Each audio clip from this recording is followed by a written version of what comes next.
pengen ngebahas salah satu kebiasaan orang Indonesia yang gengges banget gitu. Gengges karena ngerepotin orang lain. Contohnya, lo pernah nggak janjian sama temen lo, terus dia belum datang, terlambat, atau lo datangnya lebih awal, terus lo telepon dong, Ajis, lo udah di mana, Jis? Jawaban paling sering yang lo dapet apa? OTW. Dan nggak tahu kenapa, kayaknya pernah ada training yang ngajarin orang kalau ditanya udah di mana, jawabannya OTW. Kita kan sudah di jalan. Ini mengingatkan saya juga ketika waktu itu saya mau beli combro, ketemu ke tukang combro, terus saya tanya dong, Pak, harga combronya berapa satu? Jawabannya adalah 1000-an. Hah? Tunggu, 1000-an tuh artinya 1000, 1100, atau 1200? Ada rasa ketakutan dan ketidaknyamanan bagi kita orang Indonesia, saya nggak tahu apakah karena culture, untuk menjadi sangat precise, sangat tepat, sangat akurat ketika berkomunikasi. Yang kita tidak sadar adalah selama kita berkomunikasi tidak akurat, tidak precise, sebenarnya kita menunjukkan diri ke orang lain bahwa kita tuh orangnya minder, nggak pede, nggak nyaman dengan diri sendiri. So, yang akhirnya kita nggak bisa memperlihatkan value kita ke orang lain. Kita nggak punya ada dampak positif, yang ada malah ngerepotin orang lain. So, apa caranya supaya kita komunikasinya bisa lebih precise, lebih akurat?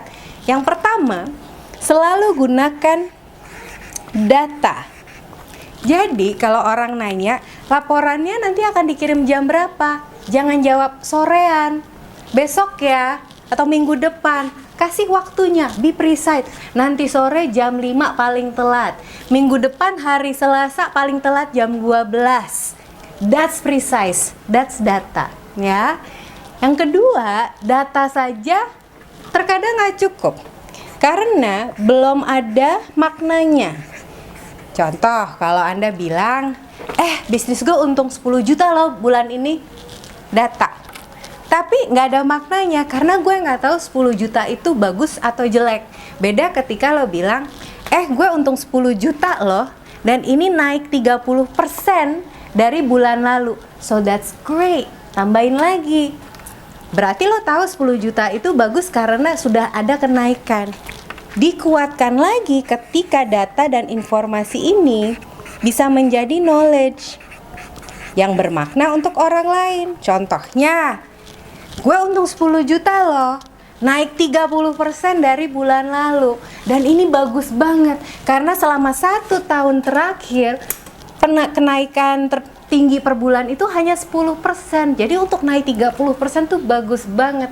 Dan itu insight yang bermakna banget buat orang lain. So, teman-teman sekalian, selama ini yang Anda tunjukkan tentang kepribadian Anda ke orang lain, apakah Anda orang yang nggak pede, minder, nggak enakan, tidak nyaman, atau Anda ingin dikenal sebagai orang yang lebih berbobot, yang lebih greget?